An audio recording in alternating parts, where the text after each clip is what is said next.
All hostage takings have an element of unpredictability, but particularly when the hostage takers are the Taliban, that's going to increase the chances of something going wrong. And the threat and the risk of harm coming to the hostages is magnified many times over, because they're such an unpredictable group, highly emotive at times and with a really strong belief that won't hesitate to use extreme violence if they need to.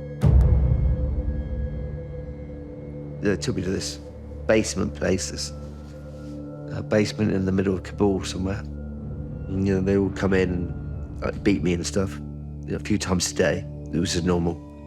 It's a blur. The first week was hardcore, yeah. And then they moved me to another cell down the, you know, down the corridor. The lights are on all the time. And a mattress there, just a mattress and a blanket. And they, you know, they bring food in, you know, twice a day. I wasn't getting enough information to reassure me that Ian was safe. I couldn't think of any reason why he'd be taken, especially as he had these 2 passes, but I wasn't getting any facts. Well, Ian, being a British citizen, is almost a gold medal as far as hostage takers are concerned, alongside an American perhaps.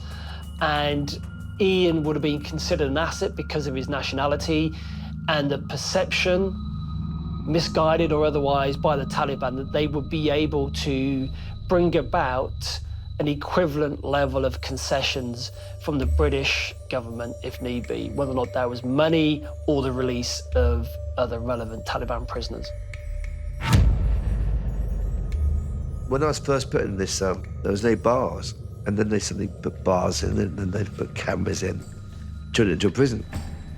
I was scared. Like, every day I was like, God, when am I getting out? I mean, it's like, you know, when you're taken, you don't know when you're getting out. That's the worst thing, and no one's telling you anything. I was only allowed out twice a day, just to go to the toilet. And if I was like knocked on the door, they'd beat me because I was knocking on the door.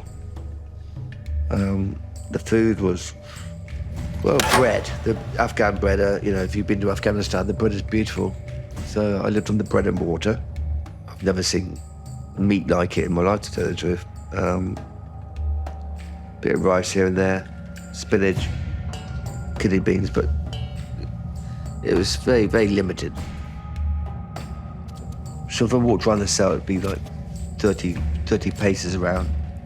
I just kept on walking, literally 28,000 steps a day around the cell, barefoot, stinking, you know. My feet were like crusted, like that much of dirt from this horrible carpet was on the floor.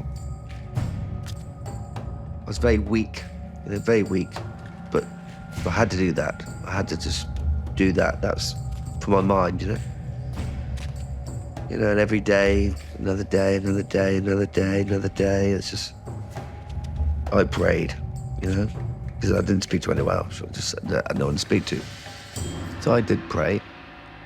Just show me sign, you know. Show me sign, show me sign. There's extensive research that shows being held in solitary confinement, in the isolation from other human beings, has a huge detrimental effect on us as a species. We're social creatures. They're trying to dehumanize Ian by keeping him isolated. And by doing so can weaken Ian's resolve, so he doesn't really put up any kind of defense. He doesn't become a threat to the guards whilst he's being held captive, and he makes him far more compliant. A day goes into weeks, and then weeks goes into months. And yeah, I had the whole thing at the site. Used to, like, you know, on my pencil, 1 week, another week, another week. I'd done that. I wrote my kids' names. I wrote my mother's name. I'd go off into a dream world, but not. I can go to a happy place. If it's for me, if it's too happy, it made me emotional.